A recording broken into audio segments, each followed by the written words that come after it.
Well, thank you so much for having all of us on stage here. I'm very excited about this panel because I think the topic is very relevant today. And on stage with me are three extremely accomplished people, and I'm going to pit them against each other because I've always thought discussions are fun when everyone has to pick certain sides and defend themselves. And so I'll have each of them introduce themselves. We know a little bit about Ro, and the other two will tell you about themselves and why this is an interesting topic from their perspective. But Ro's going to represent the government, because in the age of transparency and the way we've seen it, especially recently, the government plays a very interesting role. Rachna is going to play the role of the media and actually representing the people.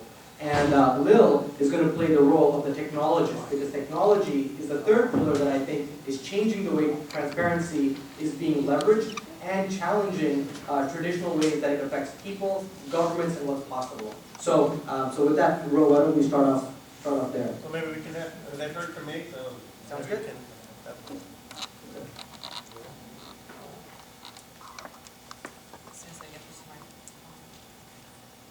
Hi everyone. My name is Rachna Chowdhury. I co-founded a company called Popbox, and the goal of it is to connect people with their members of Congress and lawmakers in Washington. So I guess I do represent the people. Popbox is Latin for people's voice, so check out the site. Basically, when I was asked to come share my thoughts on transparency, I saw it in basically two different ways. One about transparency with the government. You know, every day the government and our lawmakers in Washington are making important decisions that affect our lives, but is that information available in an easy way? Can you find it easily? And do you know what all these bills that Congress is introducing, do you know what those are about? In 2013, there were over 7,000 bills introduced in Congress, and when you look at the media or the TV that I watch, there's only maybe a dozen bills, most of them about Obamacare or government shutdown, the controversial ones that you see the media talking about. But what about the ones that affect our lives, like immigration or education or animal rights, whatever your issue is? And that's why I founded Popbox, to make this information accessible. But then also for me, transparency is about, as a company, I have all this data about our users, and I want to make Popbox a site that people feel comfortable sharing personal details about why these issues are so important to them, but yet in a way that doesn't violate their privacy. So I come to this issue from two very distinct viewpoints. Hi, my name is Lil Mohan, and came from IIM in Ahmedabad, 1986. And I mentioned that date because I took a plane immediately after my IIM and showed up in the United States, and have since been here for 28 years, mostly in the tech business. Recently I've had the good honor to also start teaching business school, but most of the time I've been building products. And my interest in this area of transparency, I think, stems from a couple of things about what people do with products, especially as products get onto the internet and people build all kinds of very interesting internet products, mostly services. There is a lot of information that's either collected about people or not collected about people, and a lot of information getting into products or not getting into the product. Those are the kinds of things that I think are very interesting to share. And people almost never get it right. You don't understand what's going on behind the scenes. We'd be delighted to share a few examples with you as to what's hidden and what's not hidden and why it should not be hidden. And I think that's really fundamentally where I come from in terms of technology. I also have a consumer viewpoint on this, which is what should we be transparent about while we are interacting as social beings on the internet. Great. So, one of the things that a lot of us, that I want to start as a baseline, is what is this information? We talked about the NSA and what Edward Snowden has put out there. We talk about companies like Google that are collecting, and we assume they collect a lot of information. Or Facebook knows so much about you every single time you check into a place or like something. So Lil, why don't you start off with exactly what you just pointed out? What is some of this information? Okay, let's do something very straightforward, right? People think that they're actually being followed at all points of time. It's not entirely correct. You're going forward only about 80% of the time. So it's like this.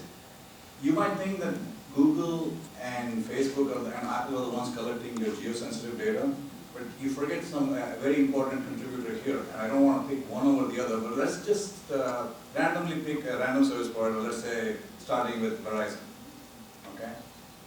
Verizon has more data on your latitude, longitude coordinate than probably Google does. In fact, probably Google gets the data from Verizon. But I'm not going to get into that right now. The important thing is Verizon is not in the business of telling you in your service bill every month saying, you know, we're collecting all this particular information from you. We're just keeping it. They don't have to say that they're going to use it. They don't have to say that they're not using it, but they have it.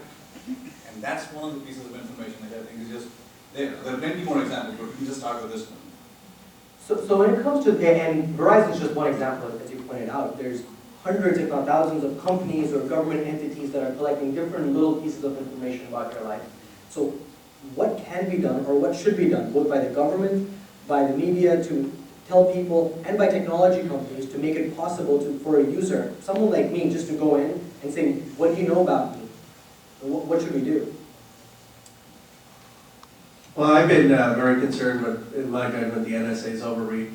I think that the Justice Department opinions that have been classified should be declassified to understand what exactly the purpose is of the overreach and the mass surveillance. And I'm very skeptical of mass surveillance without probable cause. I think that gives a huge latitude for abuse. So it's a place where I actually disagree with the Obama administration. I think there has to be a greater oversight in Congress and a greater check on the NSA and a declassification of the opinions. But should, government is, especially in the United States, is being for the people, by the people, and in order for there to be any kind of oversight of this sort, should the people know the kinds of information that government is collecting and be okay with it, or should it be something that happens and only gets declassified when someone blows a whistle and people find out about it?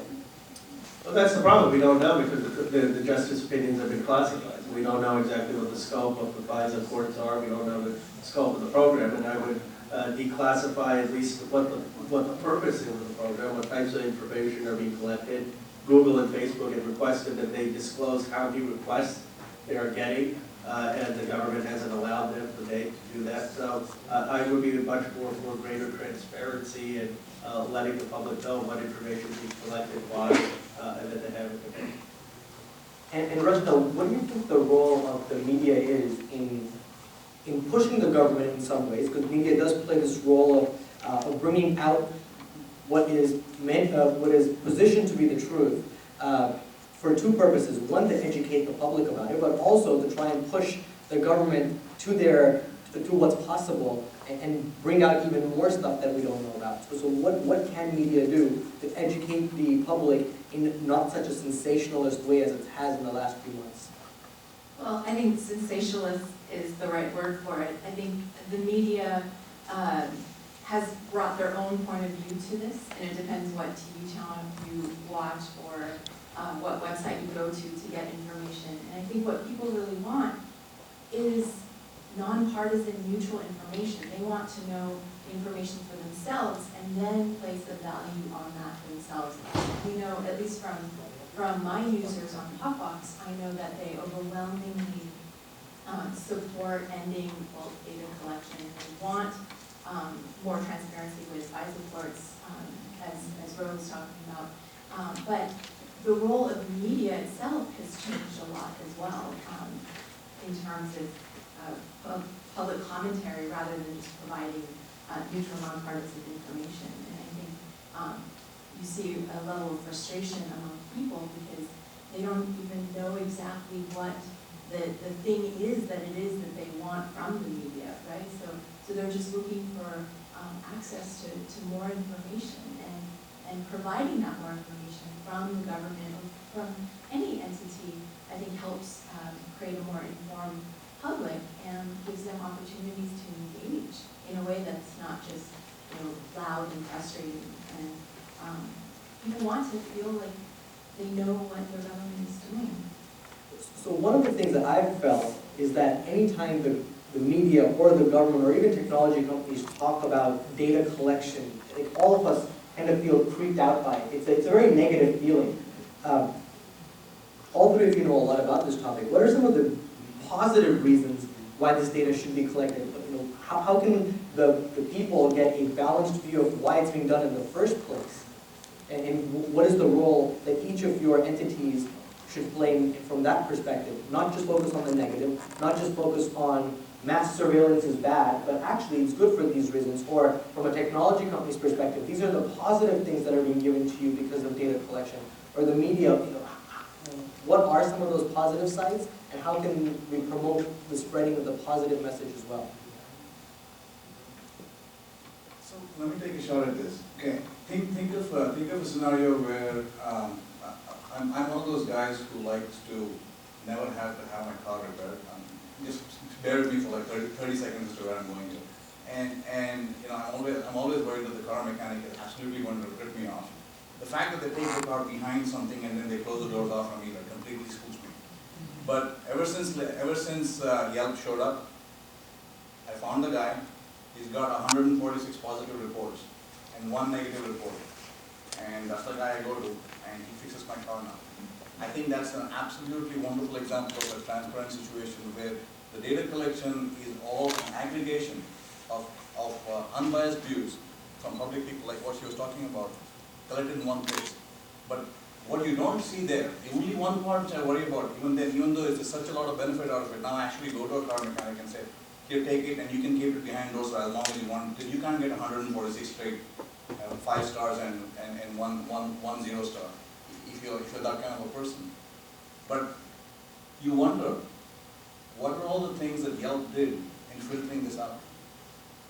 There is an intermediary in the middle, we don't know. But it's important that Yelp then says, here's what you're doing, but at the same time, here's the outside response for what you get. And I think that's perfectly a great example of showing how transparent the society can be.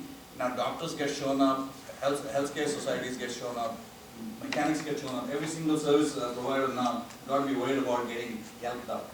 I think that's a perfect example. I think there's also a difference between whether you're sharing information with companies, right? When I go to Safeway and buy something, Safeway's keeping track of the bread I buy or the cereal I like. It's different for people when it's a company that is giving them a benefit. You know, I get a coupon from Safeway if I buy enough special K. It's not a product placement thing, I don't buy special K, I was just using that as an example. But it's different if I know the government is keeping track of that information, and I think that there's a distinction there.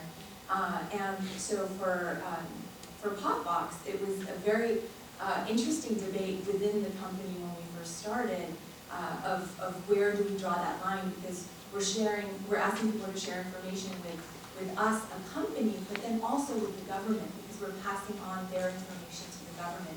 So we talked to a bunch of privacy experts in the field, and what they suggested and what we eventually did was create a privacy report for every registered user that gives them basically like a status report of exactly what information we've taken from them, like their home address, their phone number, and what issues that they've written letters about, and then told them exactly who we've shared that information with, and where it went, and when it got there. So they know who we're sharing the information with, and that at least gives them some sense of transparency with what we're doing with that information, and which congressional offices are getting it, or which other partners are getting that information.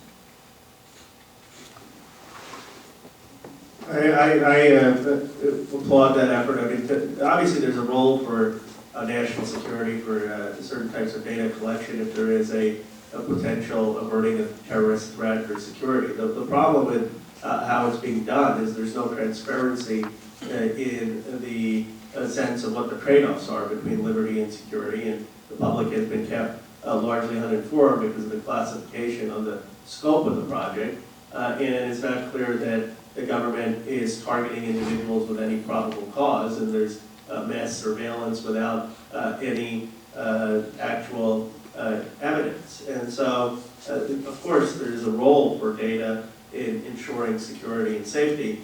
My problem with what the administration has done, and it started with the Bush administration, is a lack of transparency about the debate and the proper boundaries. So kind of going deeper into that, one of our audience members asked, too often the overreach that Joe talked about is justified in the name of national security.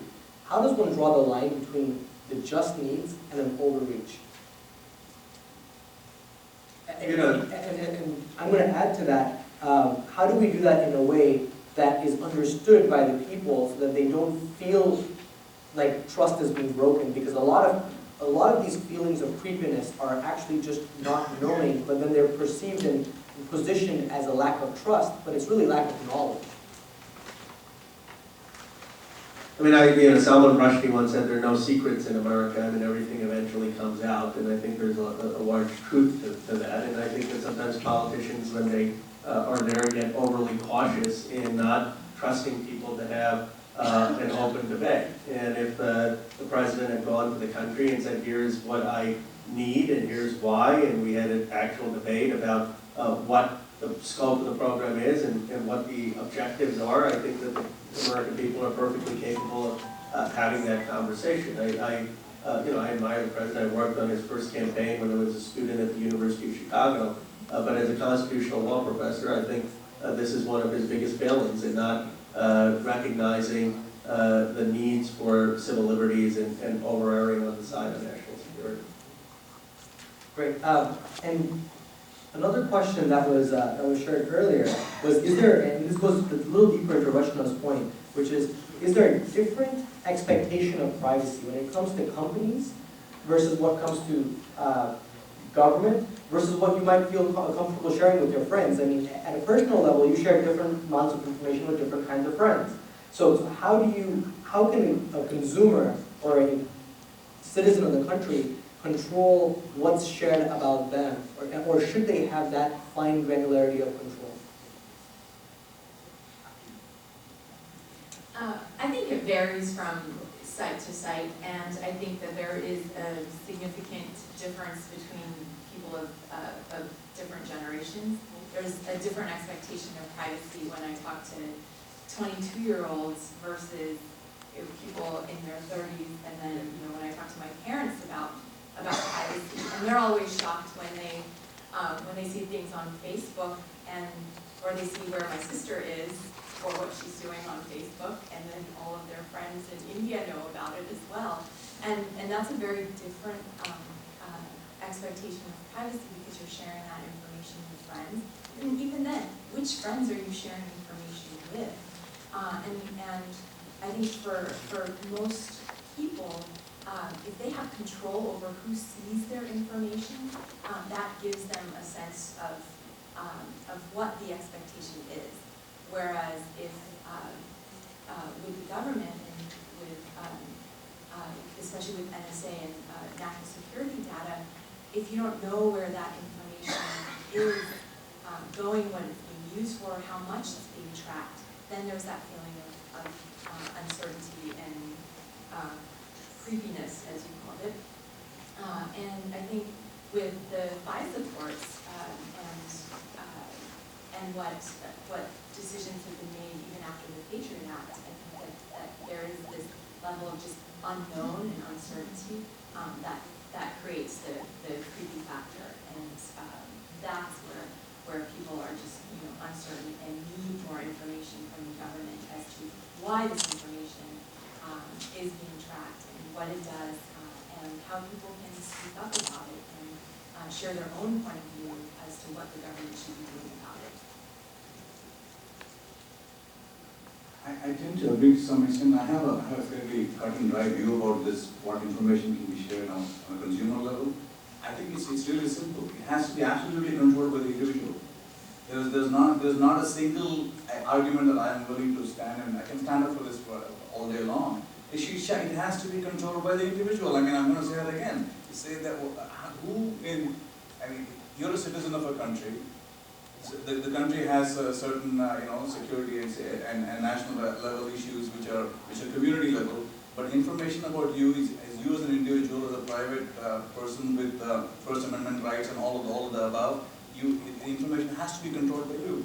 And if the companies and the agencies and the services and everything that you interact with are not going to be able to provide you that level of control, you should be up screaming. It took me a week to fix my wife's Facebook privacy controls. Because she set it up in a certain way, and then something happened, and then some friends of friends of friends could do something to her, and it's just really annoying. And later on, Facebook changed their whole system to make it like far easier for you to control it at any level of granularity. And if you can see my wife's friends, please call me. Bro, do you agree with that? Do you think every citizen of the U.S. should be able to control what information about them the government should collect? I don't think it's purpose of the government, I think it's purpose of the private sector.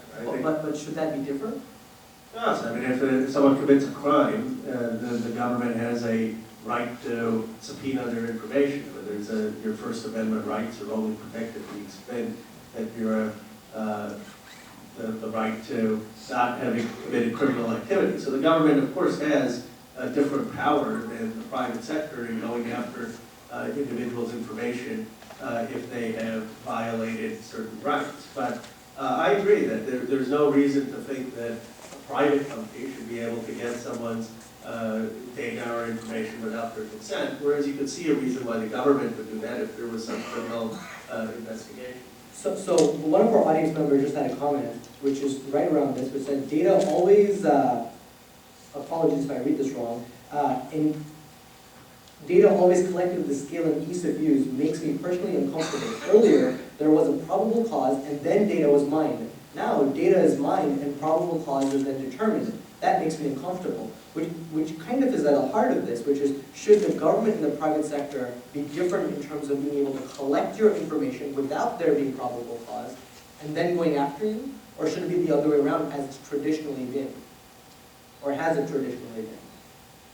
Well, my view is that, obviously the mass surveillance is what the government is doing, and I agree with the questioner that they've eliminated probable cause, and that's exactly the crux of the problem. I also think that there should be privacy protections and an internet bill of rights for people's protection from the private sector and an abuse of data or privacy. I think that's less harmful than a government that can go in with either military force or law enforcement, and the definition of the state is the monopoly on the use of violence. And the last I checked, Google or Facebook can't go and arrest someone. So obviously the information is more sensitive when with the state. But I think there should be broader protection for citizens and consumers. Great. There's a lot of questions coming in, and I think it actually might be easier if in a couple of minutes we just open it up so that we can ask the questions, that I read all of them and parse through them. So if the volunteers can get a couple of mics so we can pass them around, that would be great. We can share one of the mics. One last question before we open it up to everybody is, what's the role of